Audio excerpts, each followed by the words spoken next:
Mi agradecimiento por la invitación a este fórum. Evidentemente el TAVI es un hito en la historia de la cardiología intervencionista, similar a la introducción del stent en la revascularización coronaria. Hay diferencias fundamentales entre el TAVI y la cirugía. Este paciente que les muestro, hicimos un inflado, una predilatación con el balón intencionadamente en una posición baja, al objeto de estudiar la posibilidad o el grado de compromiso que la valva coronárica izquierda pudiera producir en relación con el ostium coronario. Se puede ver, la flecha lo señala, que hay espacio suficiente, por lo cual, pese a esa localización, ese take-off bajo del ostium de la coronaria izquierda, se decidió implantar una Coreval con un resultado óptimo y sin compromiso significativo de flujo, tanto de forma inmediata como en los meses subsiguientes. He tenido la oportunidad de asistir varias veces en el quirófano al reemplazo valvular aórtico, puesto que creo que los cardiólogos intervencionistas podemos aprender mucho de la cirugía. Queremos aprender mucho de anatomía a través del TAC, pero el TAC no es la anatomía en tiempo real, no es la anatomía tridimensional. Esta diapositiva ilustra la porción inferior, las diferencias sustanciales. ¿Qué hace un cirujano? Un cirujano reseca cuidadosamente las valvas degeneradas, identifica las comisuras, se siente ciertamente en gran medida perdido, para lo cual utiliza tres suturas que marcan el anillo virtual. No hay que olvidar que el anillo aórtico es una estructura casi virtual. Reseca las valvas, analiza el estado de la situación de la posibilidad de calcio debajo del anillo aórtico, hace un curetaje y por último da múltiples puntos garantizando una coaptación óptima entre el nuevo anillo y el anillo previamente curetado. Sin embargo, ¿a qué conduce esta reflexión? Conduce a algo muy importante que será motivo de gran interés en los próximos años. La insuficiencia aórtica periprotésica es más frecuente, es prácticamente algo que se ha obviado con la cirugía y es más frecuente con los modelos actuales de prótesis valvulares percutáneas.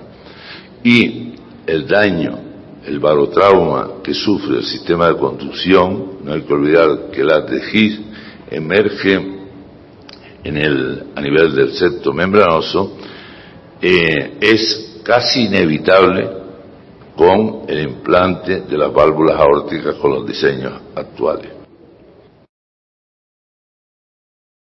Se han sugerido mecanismos, pero no se ha demostrado de una forma fehaciente que sean realmente los responsables de los leak periprotésicos.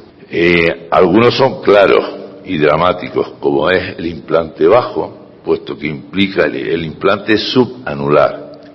Con ello quiero decir que la neoválvula está implantada por debajo de la válvula aórtica nativa y evidentemente eso produce un leak periprotésico casi incompatible con la supervivencia del paciente en el laboratorio de hemodinámica.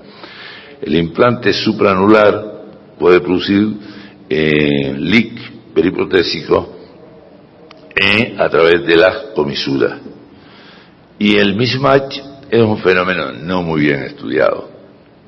En cuanto a la distribución del calcio, algunos autores han señalado que una distribución del calcio más próximo al anillo, pues implica un mayor riesgo de presentar perivalvular, pero no existe una evidencia clara de que ello sea así. La cuantificación del grado de insuficiencia periprotésica es muy compleja. La ortografía da resultados realmente pobres. Es útil cuando tenemos la fortuna de que no existe ningún grado de regurgitación periprotésica. La ecocardiografía transesofágica es limitada, es muy sensible a la detección, pero poco sensible a la cuantificación. Y los parámetros hemodinámicos, algunos de ellos realmente creativos, como el índice hemodinámico basado en las diferencias de presión entre la presión diastólica aórtica y la presión diastólica ventricular izquierda, corregida por la presión sistólica, aunque son marcadores pronósticos importantes y potentes, realmente no son parámetros de excelencia para el siguiente estadio del TAVI, que será competir con la cirugía en pacientes con riesgo quirúrgico bajo. Nuestra serie se inicia con la Coreval en abril del 2008 y en la actualidad tenemos 200 pacientes, pero la serie analizada es de 146 pacientes. Como ustedes pueden observar, la selección de pacientes fue menos, digamos, rigurosa que la serie publicada. La edad media de nuestros pacientes es de 77 años y el Euroscore más bajo que el descrito en otra serie. Obviamente todos los pacientes tenían una estenosis aórtica severa, con área valvular inferior a 0.9 centímetros cuadrados y estaban sintomáticos bien por disnea, angina o síncope o una combinación de ambos. Las comorbilidades están representadas en esta diapositiva.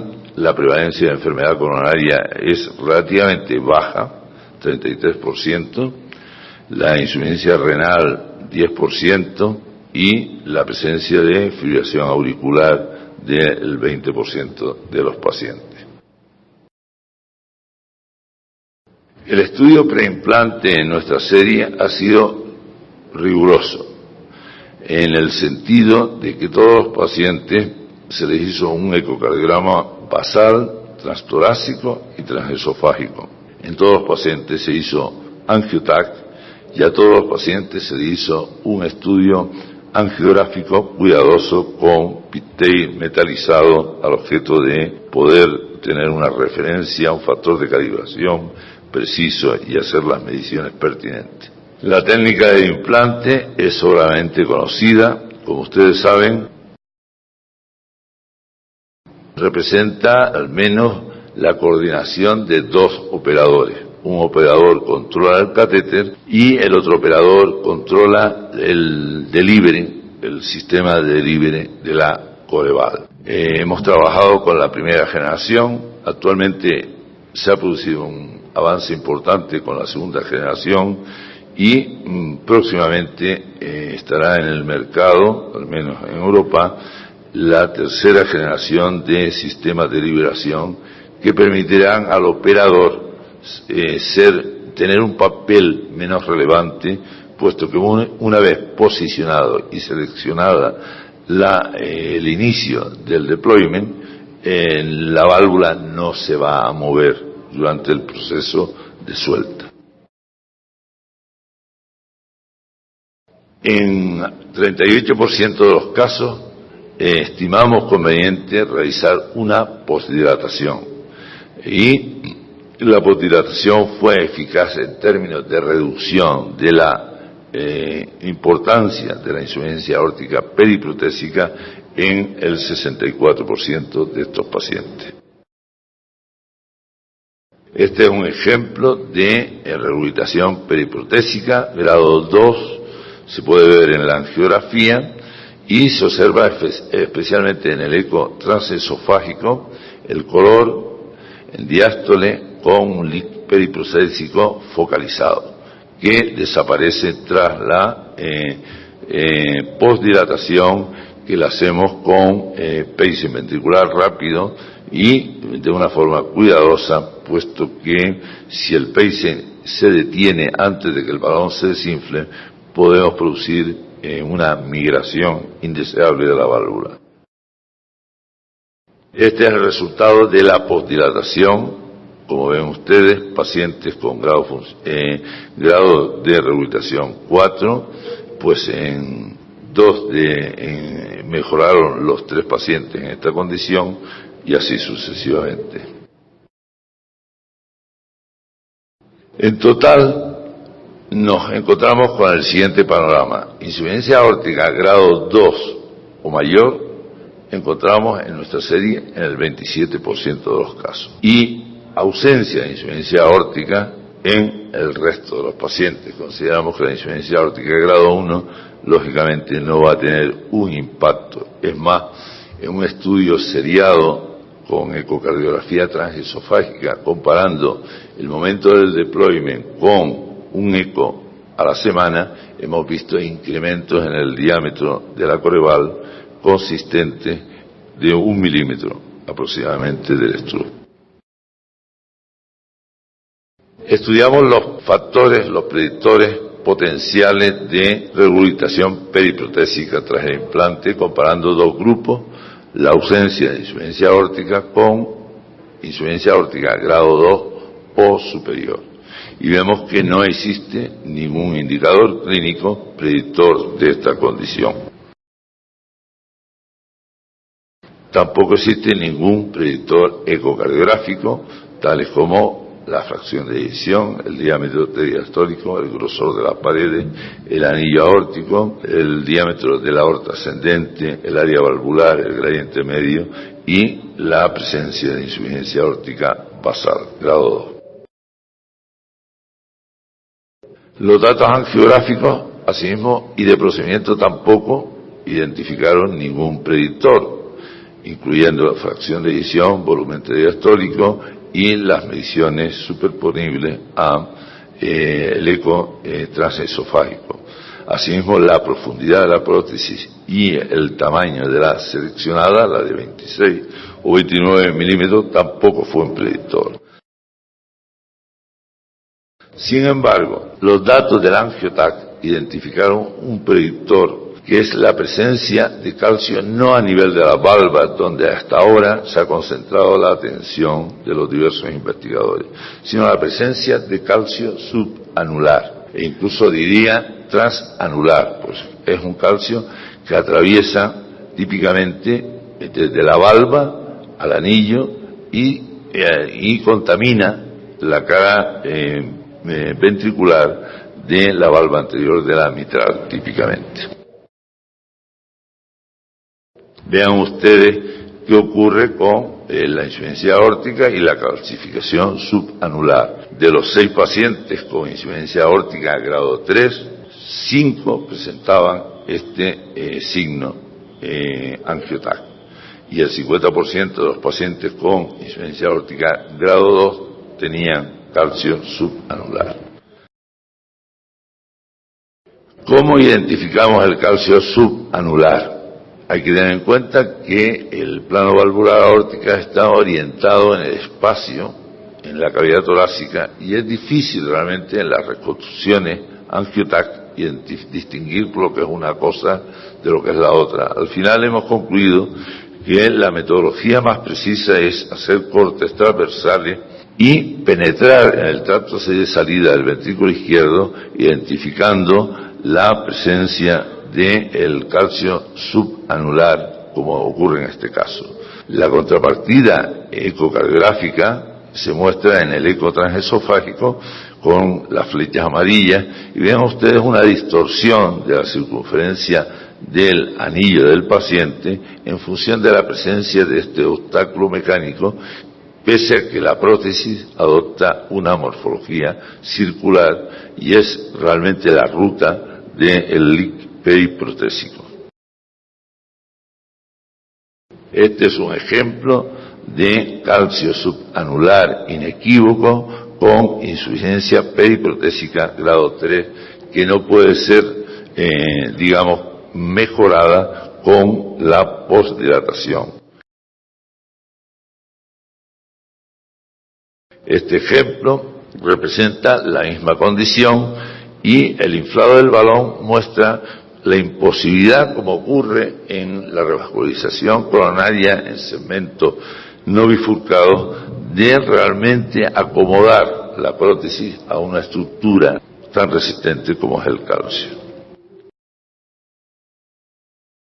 Este caso es interesante porque en él se combinaban dos mecanismos para inducir insuficiencia aórtica severa. Por un lado, el implante es bajo y el paciente tuvo una evolución muy tórpida y al cabo de 4 días decidimos hacer una maniobra de reposicionado mediante una tracción controlada desde la femoral de la válvula, que se hizo con éxito, disminuyendo de una forma significativa la severidad de la insuficiencia aórtica. Como se ve en este panel, vemos previo a la tracción controlada de la válvula y tras la tracción de la misma, cómo la insuficiencia aórtica ha disminuido de forma significativa, pero persiste un grado importante, significativo, de insuficiencia aórtica periprotésica focalizada a nivel de la región donde se localiza el calcio. La distribución del calcio es algo que estamos estudiando, pero bueno, a modo de información, les diré que en nuestra serie el 54% de los casos tienen calcificación significativa trivalvular y el 46% respeta al menos una de las válvulas. En conclusión, la insuficiencia aórtica periprotésica es un problema. Se observa en nuestra serie en el 27% de los pacientes. En otras series se reporta alrededor del 20% y hemos identificado un predictor previo al implante, la presencia de calcio subanular de este fenómeno. Por tanto, será necesario introducir cambios en el diseño de las válvulas actualmente en uso o serán muy bien recibidos nuevos diseños. Trabajar más sobre la identificación de predictores anatómicos y trabajar en encontrar un método de cuantificación de este fenómeno. Muchas gracias por la atención.